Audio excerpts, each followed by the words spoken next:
Shalom, शालोम, शालोम। प्रभु यीशु मसीह नासरी के नाम में एक ऐसी अनुभूति का विषय जो हम सब के लिए कहीं ना कहीं हमने वो अनुभूति पाई है या मिली है। बहुत कम होंगे जो इससे वंचित होंगे। आज हम पवित्र आत्मा के द्वारा इस खूबसूरत विषय पे खुशी के आंसू इसका जाएगा। निश्चित नमकीन होते हैं आंसू, और सबसे बड़ी बात, दुनिया का सबसे बड़ा एंटीसेप्टिक आंसू ही है। अगर लोगों की भाषा में आंसू का सागर और बहुत सारी बातें आती हैं। आंसू कई तरह के होते हैं। दुख के आंसू तो खैर कभी करेंगे दुख के आंसू के बारे में बात, पर आज तो हम खुशियों के आंसू की बात करेंगे। और कुछ चीज हासिल कर लेना, सफलता हासिल कर लेना। अगर हम देखते हैं कि कोई प्रयास किया गया लक्ष्य प्राप्ति के लिए, उसमें मेहनत की गई, डेफिनेटली जो लक्ष्य प्राप्ति के लिए प्रयास करेगा तो उसमें मेहनत करेगा, और जब उसमें वो सफल होगा, चाहे खेल का भी देख लीजिए, एक लाइन खींची है, एक लाइन उसको पार करना दौड़ के, कोई भी खेल, उसमें विजय होना, और एक ऐसा एहसास होता है जब वो सफल होता है मनुष्य, तो जिसने सफलता पाई है वो इसको व्यक्त कर सकता है, और वो अपने आंसुओं के द्वारा व्यक्त करता है। बहुत से कठिन समयों में उपकार किए हुए मनुष्य को याद करके भी मनुष्य के आंखों से खुशी के आंसू निकल पड़ते हैं, जब जहाँ कोई उम्मीद नहीं होती है और कोई ऐसा सहायक बन के आ जाता है, जहाँ मनुष्य सोचता है कि कोई उम्मीद नहीं, अर्थात मरने की कागार पर कुछ रोशनी नहीं। ऐसे समय में कई ऐसे मददगार मनुष्य के सामने आते हैं, बहुत सी कहानियाँ मिलेंगी, और वो जो खुशी के आंसू होते हैं वो हमेशा, अब जैसे हम वचन के अनुसार देखें तो यिर्मयाह की टीयर्स मिनिस्ट्री थी, आंसुओं की सेवकाई। तो क्या अंदाज लगाएंगे बताइए? बिल्कुल नहीं बोला गया है। एक भविष्यवक्ता हमेशा आंसू बहाता था, किस बात के लिए? निश्चित जब हम आगे बढ़ते जाएंगे इसमें तो इस हिस्से को बहुत अच्छे से समझ पाएंगे, और हर कोई चाहेगा कि उसके जीवन के उद्गार खुशियों के आंसुओं के साथ प्रभु के सामने प्रकट हो, जिसने आज से 2000 साल पहले अपना सारा कुछ, सब कुछ दे दिया कि हम सब कुछ पालें, और हम पा सकते हैं। वो हमें दिया गया है, उसमें कुछ भी भेद नहीं है। मनुष्य अपने विचारों के कारण जो जटिलता बना लिया, अपने आसपास जाल बना लिया शंकाओं का, हम हमेशा सृष्टि रचयिता की दृष्टि में हैं, पवित्र आत्मा की सहभागिता में हैं, यीशु के नाम के कारण, उस धार्मिकता और लहू के कारण ये हम सब स्वीकार करते हैं। उसके बाद भी चिंता, और हमने वो बात का एहसास खो दिया जो हमेशा उससे लगाव बनाए रखती। कितना जबरदस्त अटैचमेंट है किसी भी व्यक्ति का किसी के साथ। पिछली जो हम घटनाओं पे बात कर रहे हैं, और ऐसा कोई सहयोगी आता है तो वो दोनों के बीच में कितना जबरदस्त अटैचमेंट होता है। स्पिरिचुअल, भावनात्मक तो होता ही होता है। अपनी सफलता को कोई भी नहीं भूलता, वो हमेशा एक यादगार बन जाती है जब वो मेहनत करता है। यहाँ जबकि मेहनत नहीं करनी पड़ी और विजय पथ मिल गया। आज की बात हो सकता है बहुत अटपटी लग रही हो, पर ये इतनी सरल कि आपके कहीं कुछ ऐसा नहीं लग रहा है। तो प्रभु यीशु ने जो हमें जीवन देने के लिए कर दिए, कोई भी आशा नहीं थी।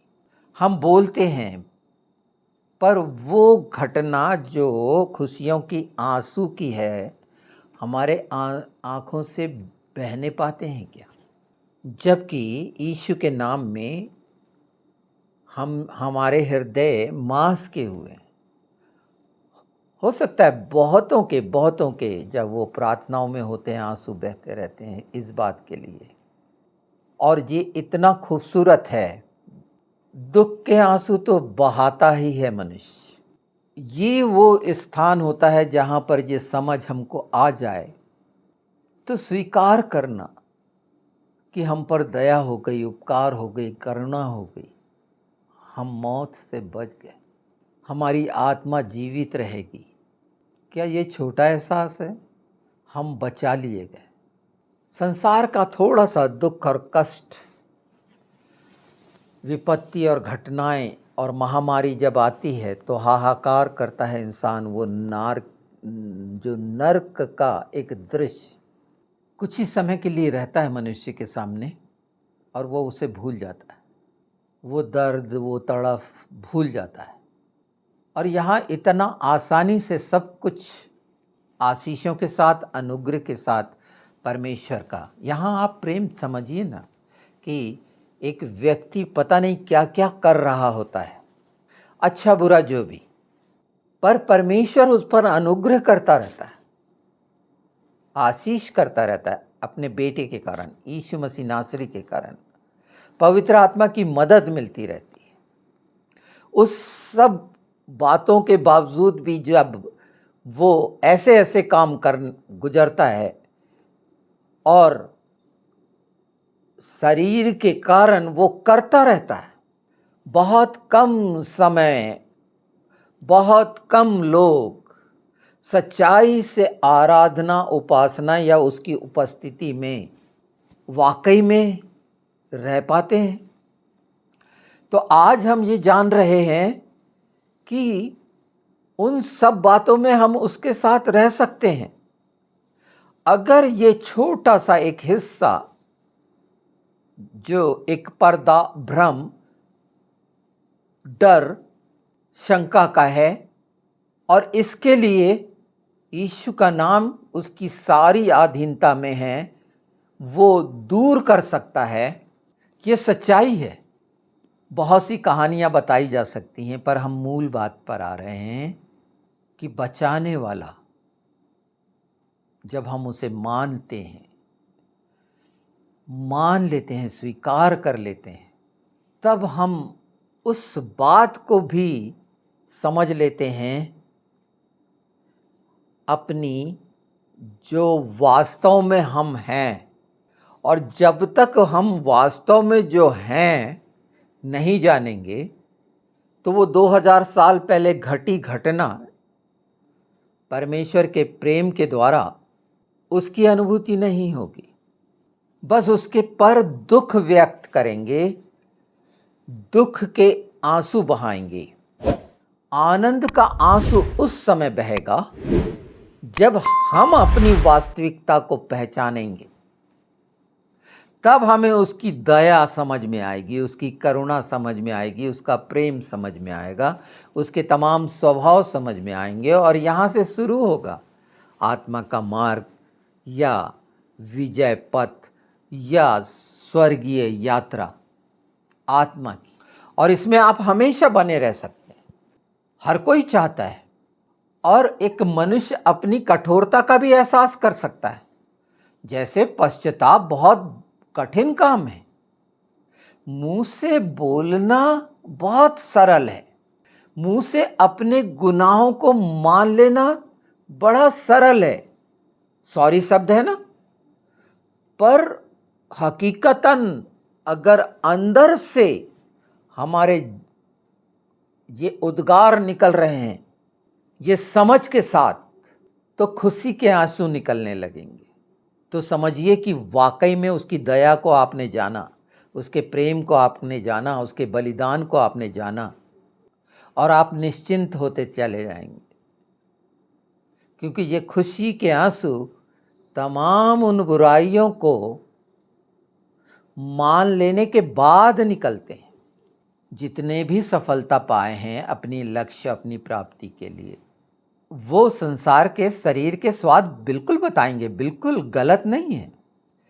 यहाँ तो वो हमें मिल रहा है जिसके लिए प्रयास कर रहे हैं अपनी शक्ति भर प्रयास कर रहे हैं, उस पर दौड़ रहे हैं, चल रहे हैं, जो भी कर रहे हैं, पर अगर शुरुआत ही ये माना ही नहीं गया कि मुझ पर अनुग्रह हुआ है, ये सब कुछ मुझ पर दया हुई कि मैं इन बातों से छुटकारा पा लूं, चाहे वो बीमारी हो, कर्ज बाजारी हो, असफलताएं हों, रुकावट हों, अपने प्रिय जब बच जाते हैं प्रार्थनाओं के द्वारा, तो उन लोगों के दुष्ट आत्माओं से बच जाते हैं, तो उनके जितने परिवारजन हैं वो जानते हैं कि किस कष्ट से छुटकारा मिला उस परिवार के एक सदस्य को, तो कैसे आंसू बहाते हैं।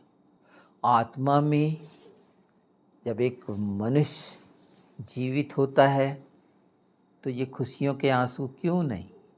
एक मरे हुए का जो मरने पर है, उसके जीवित होने पर आंसू बहाया जाता है शरीर के, और वो भी खुशी के आंसू होते हैं।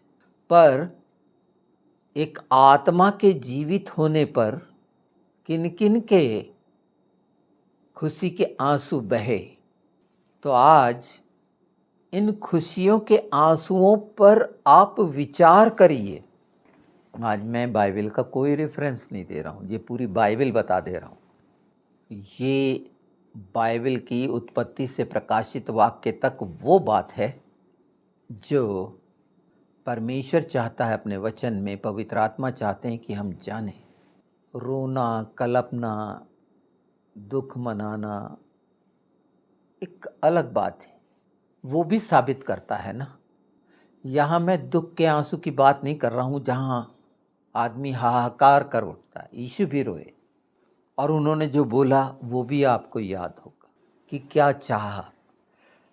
तो वो जो चाह रहा है, जो आंसू पोंछने का वादा करता है, हमेशा हमेशा हमने वो काम किए हैं जिसमें हम जितना लज्जित हो कम है,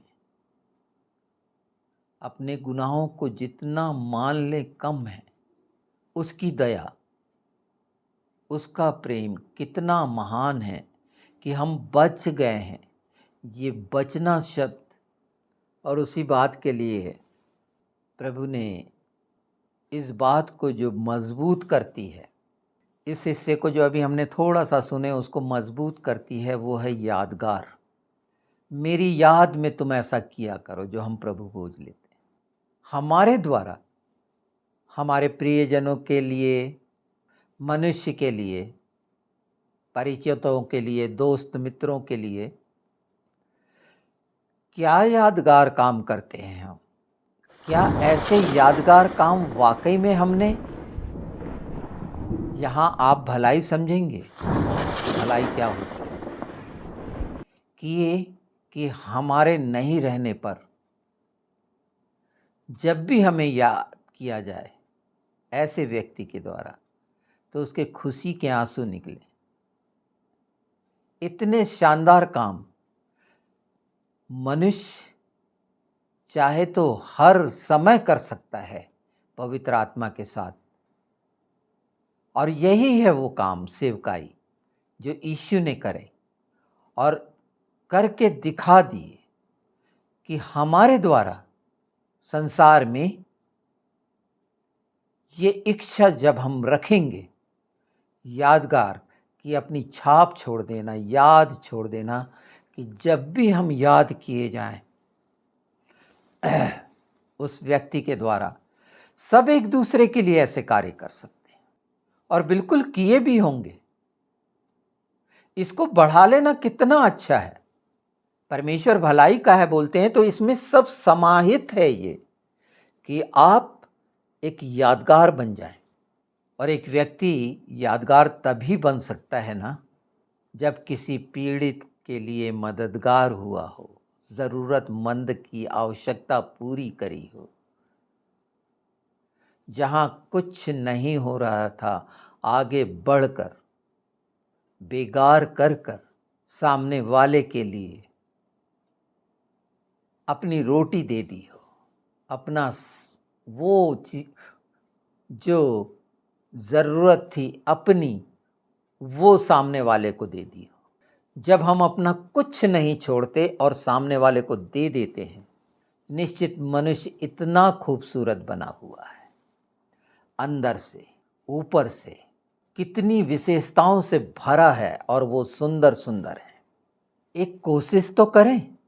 और ये कार्य ऐसे हैं कि वही आंसू आ जाएंगे खुशियों के लोगों के जीवन में, कि जब भी वो याद करेंगे। तो यीशु के लिए जब हम ऐसा सोचते हैं और करने की, तभी तो जानेंगे ना कि प्रभु यीशु ने हमारे लिए क्या क्या कर दिए। जब हम अपने आप को असमर्थ, निर्बल, लाचार, हम कैसे मानने लगते हैं अपने आप को बलशाली और ज्ञानवान और सारा कुछ, कैसे मानने लगते हैं? तो निश्चित ना शरीर के द्वारा ही, बुद्धि के द्वारा। पर जब हम इस तरह से अपने आप को निर्बल और सारी चीज़ें मानेंगे, तो आत्मा का वो काम जो आदि से ठहराया गया और यीशु के द्वारा वो पूरा हुआ हमारे लिए, कि हम पूरी रीति से खुशियों के आंसू से धुल जाएं, हम हमेशा उसमें आनंदित हो सकते हैं। ये हंसना, मन की खुशी, ये एकदम अलग है। पर किया गया कार्य के द्वारा जब आत्मा स्वीकार करती है कि मेरी मदद हुई, भलाई हुई, और सबसे बड़ी बात, एक इंसान अगर सच जान लेता है तो वो सत्य स्वतंत्र करता जाता है। और यही सच्चाई बता रहा हूँ। पवित्र शास्त्र में से एक वचन तो देख ही लेते हैं। चलिए, मैं इसमें से कुछ पद पढ़ देता हूँ। हालांकि इसमें से बीच में बताया है, पर इस समय पढ़ देता हूँ और ये बहुत सहायक साबित होगा उस हिस्से को समझने के लिए। इसमें एक सबसे जटिल जो शब्द आया है, संसार की आत्मा शब्द आया है। संसार की आत्मा और मन, इसको मैं पढ़ देता हूँ, पर इसके पहले जो बता दिया गया है ये सब बातों का जवाब है। पहला कुरंथी उसका 2 अध्याय 10वें पद से, परंतु परमेश्वर ने उनको अपने आत्मा के द्वारा हम पर प्रकट किया, क्योंकि आत्मा सब बातें वरन परमेश्वर की गूढ़ बातें भी जांचता है। मनुष्य में से कौन किसी मनुष्य की बातें जानता है? केवल मनुष्य की आत्मा जो उसमें है। वैसे ही परमेश्वर की बातें भी कोई नहीं जानता, केवल परमेश्वर का आत्मा। परंतु हमने संसार की आत्मा नहीं, परंतु वह आत्मा पाया है जो परमेश्वर की ओर से है, कि हम उन बातों को जाने जो परमेश्वर ने हमें दी हैं, जिनको हम मनुष्यों के ज्ञान की सिखाई हुई बातों में नहीं, परंतु आत्मा की सिखाई हुई बातों में आत्मिक बातों से मिलाकर सुनाते हैं। परंतु शारीरिक मनुष्य परमेश्वर के आत्मा की बातें ग्रहण नहीं करता, क्योंकि वे उसकी दृष्टि में मूर्खता की बातें हैं और न वह उन्हें जान सकता, क्योंकि उनकी जांच आत्मिक रीति से होती है। आत्मिक जन सब कुछ जांचता है, परंतु वह आप किसी से जांचा नहीं जाता, क्योंकि प्रभु का मन किसने जाना है कि उसे सिखाए, परंतु हम में मसीह का मन है। मन के बारे में हमने बहुत सारा सुना, समझा और जाना है कि वो बुराइयों का कैसा, जैसे आज आपने आंसुओं के संबंध में जाना कि खुशी के आंसू कैसे बदल देते हैं इंसान को अंदर से। वो हल्का फुल्का हो जाता है, आसपास की तमाम बातों से दूर हो जाता है।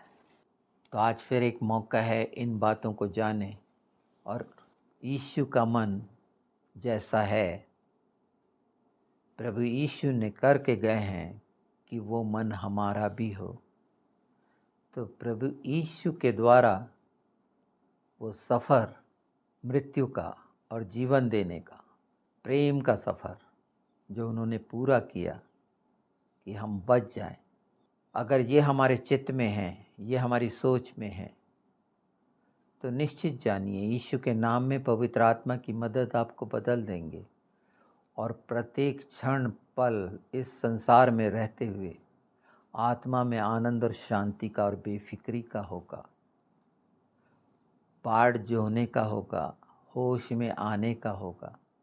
ये छोटी छोटी सी बातें हैं, पर अगर हम सिर्फ इसे सुनकर इस पर ध्यान नहीं दे पाते हैं तो ये जान और समझ लीजिए कि दुष्ट ने यही चाहा है।